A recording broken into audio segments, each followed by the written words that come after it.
If your list is growing, but your engagement's shrinking, there's a good chance you've got ghost subscribers.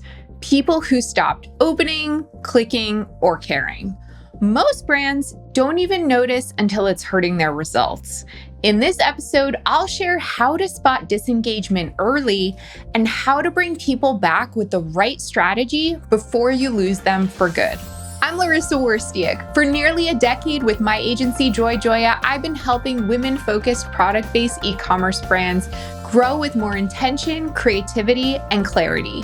We ditch the marketing formulas that don't feel like you and build strategies that actually connect.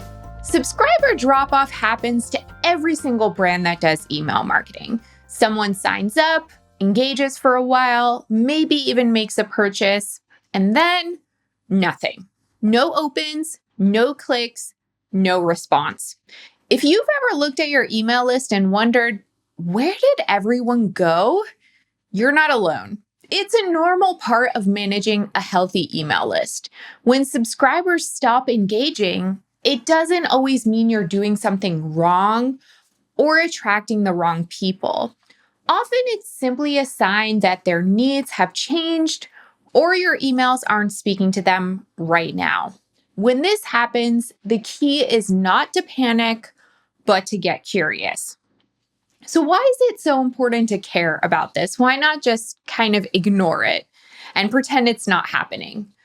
When you keep emailing people who are no longer engaged, it can actually prevent your messages from reaching the people who do want to hear from you.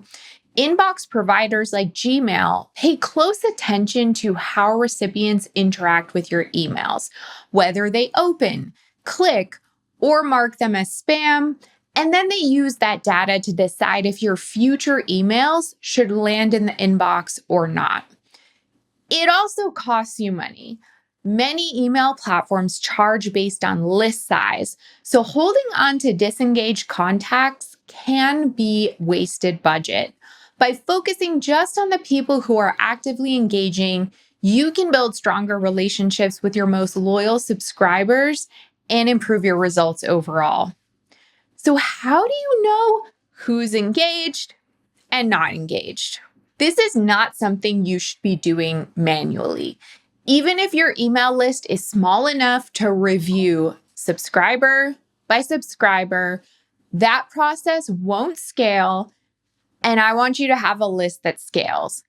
The best way to find disengaged subscribers is by creating a segment inside your email platform. Most reputable platforms give you that functionality, even if the terminology varies a bit from platform to platform. As a general rule, if you're sending emails at least once a week or a few times a month, try this as your first pass. They can receive email marketing. They have received at least 5 emails in total. They've opened 0 times in the last 90 days, and they've clicked 0 times in the last 90 days. If you send more frequently than weekly, you can shorten that 90-day window. And on the flip side, if you haven't sent in a while or you send very inconsistently, well, you won't have much data to work with. And you need to start sending regularly again before you can do this exercise. But once you create that segment, the number of people that match is your list of disengaged subscribers. So why do people stop engaging, and what can you control on your end? Your subscribers aren't ghosting you to be rude. This is not personal. Life gets busy. Inboxes fill up, people change email addresses, or they sign up with burner emails just to get a discount. But often, disengagement happens for fixable reasons. Maybe they got too many sales emails in a row and decided to tune out. Or you haven't reminded them in a while why they liked your brand in the first place. Or your content hasn't felt relevant or timely to them. This isn't about blame. It's about paying attention and making intentional adjustments to get them excited and engaged again. So what shouldn't you do? Before I get into the tactics that really work, Let me talk about what doesn't. Don't keep blasting the same message and hoping for different results. Don't send guilt trip, are you still there emails. Don't delete subscribers the moment they go quiet. Again, treat engagement like re-engagement, like you're reaching out to an old friend, warmly, thoughtfully, and without pressure. What does this look like in practice? If you're ready to take action, I want to give you a simple framework to bring those ghost subscribers back and also when to know that it's just time to let them go. So first, you want to exclude those unengaged subscribers from your highest volume sends. So that will help you protect your sender reputation when you take that segment and you actually exclude them from the majority of your email campaigns, especially those recurring high frequency ones like weekly newsletters. Why? These subscribers aren't opening or clicking, and continuing to email them regularly can really drag down your ability to land in inboxes. That said, you can still include them in big, high priority announcements like a major product launch, or for example, like you're having your Black Friday campaign when you really want to reach as many people as possible. Your next option is to run a re-engagement campaign or set up a sunset flow. So what does that mean? Give those unengaged folks one last thoughtful opportunity to rejoin the conversation.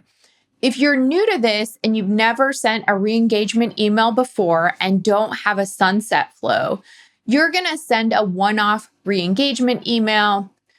It's a short campaign that goes something like, "We've missed you. Here's what you might have missed." Using it as a chance to share maybe a curated roundup of your most loved pieces or your newest pieces, offering some behind the scenes updates that maybe they haven't seen, highlighting something that they browsed in the past, like still thinking about XYZ product. Well, it's back in stock. And if you're more advanced with automations for email marketing and you want to set up something more evergreen that doesn't require you to remember to send a re-engagement campaign regularly, you can set up what's called a sunset flow. This is a short automated sequence that gives those unengaged subscribers like 2 to 3 emails to decide if they want to stay on your list. So again, recent updates, reminders of favorite items or categories, and then a clear call to action asking if they still want to receive emails. And you should also give them a final heads up that you'll be removing them soon if they ultimately don't engage. And the last step, you want to suppress the truly unengaged subscribers. So finally, for the people who still don't open, don't click, don't browse, don't buy, even after your best efforts, you've tried to re-engage them, well, I'm sorry to say, it's time to suppress them completely from future sends. These subscribers aren't just inactive, they're, as I said, hurting your deliverability by signaling to inbox providers your content isn't wanted. And suppressing them helps you improve your open rates, improve your click rates, protect your sender reputation, and put all of your time, energy, and attention onto the subscribers who are actually interested. It's not a punishment. It's not a diss. As I said, it's not personal. It's just good email list hygiene. So I have a mini challenge for you, just one step forward. This week, I want you to head into your email platform and create your first disengaged segment. Even if you're not ready to build a full sunset flow, or the whole thought of all of this feels a little overwhelming to you, I just want you to identify the subscribers. And that's a huge first step, because from there, you can exclude them from your more frequent campaigns. Plus, you'll just be aware of what percentage of your list is not regularly engaging. Draft a one-time re-engagement email. Start thinking about what content might pull them back in. You don't have to overhaul everything at this point. Like I said, just be intentional and aware. Subscriber drop off is not a failure on your part. It's kind of part of the natural process of an email marketing program.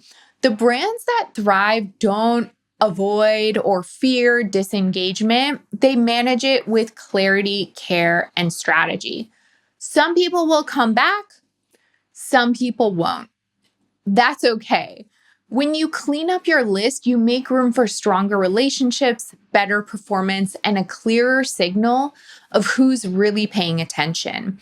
And when you show up consistently with content that matters, even those ghosts might come back to life. Thanks so much for watching. If you found this video helpful, please like, subscribe, and check out my other videos for even more tips.